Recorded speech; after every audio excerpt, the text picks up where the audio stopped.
Back injuries and related strains, sprains, and ligament damage are some of the most common injuries in most industries throughout the world, often within the top 3 reported injuries at any given time. Contrary to popular belief, most back injuries are preventable. That's right, preventable. Many back problems are not the direct result of injury, but are the result of degeneration of the spinal discs.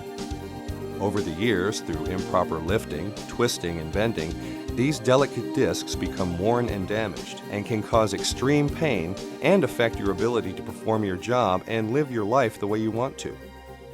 For many years, employees were simply told to keep their back straight while lifting. Ergonomic engineers later determined that a ramrod straight spine was not necessarily the best position for lifting and handling material. It was determined that the spine should not be totally straight, but kept in its natural curvature as much as possible, as shown here. To begin, it is important for you to understand the basic anatomy of the human spine and back.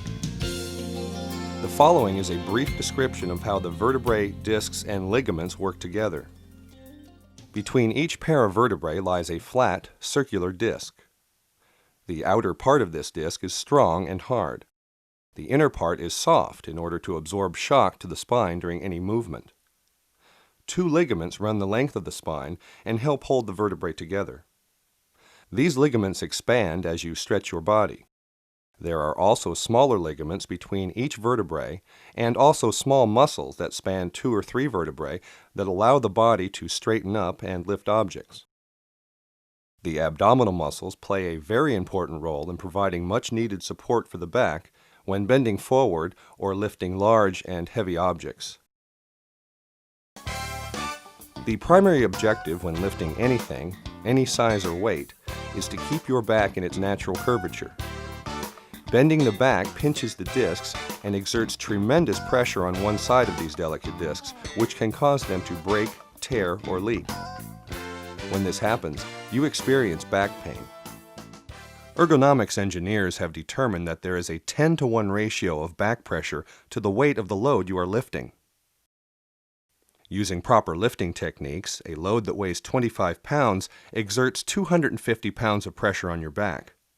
By using improper lifting techniques, that pressure increases 5 to 50 times. For example, holding that same 25-pound load away from your body greatly increases the strain on your back, making 25 pounds the equivalent of 1,000 pounds or more of pressure on the back system. To lift properly, place your feet as close to the object you are lifting as you can. Bend your knees, not your back. Get a good firm palm grip on the object you are lifting, and pull it close to your body. Then stand up, using your leg muscles to do the work. When setting the object down, reverse the same procedure. Here it is again in slow motion.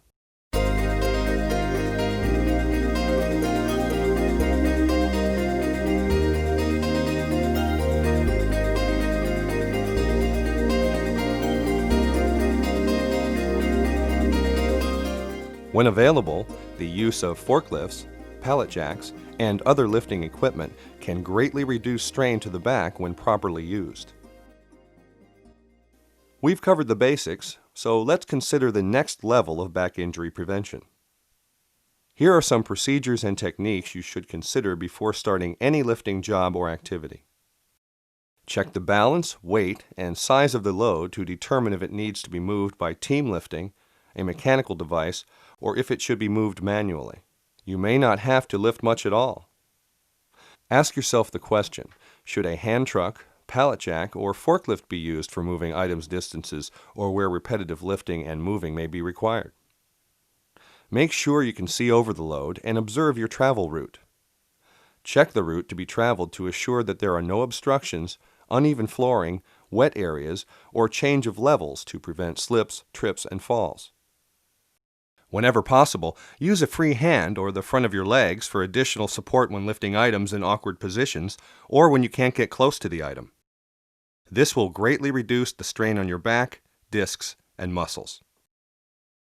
If moving an object off a table or waist-high work area, first slide the object toward your body and over to the edge to help maintain control of the object and reduce the amount of lifting work you do. Whenever possible, avoid lifting heavy objects over chest high, as you can easily lose control of a high object. Avoid extending your arms when lifting.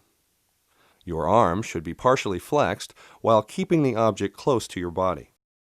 If a turn is necessary while moving the object, turn your feet to turn the whole body instead of twisting at the waist or knee. Sudden movements or jerking motions should be avoided as not to overload or put undue strain on your back muscles. It doesn't take much time to assess the material handling situation and apply these techniques. That's about all we can cover in this short training overview. Use the techniques outlined in this video. Use common sense and good judgment, and you will be well on your way to preventing painful back injuries. Take the time to handle material safely each and every shift, and don't be afraid to ask for help to accomplish a difficult or awkward lift. Thank you for your attention, and work safely.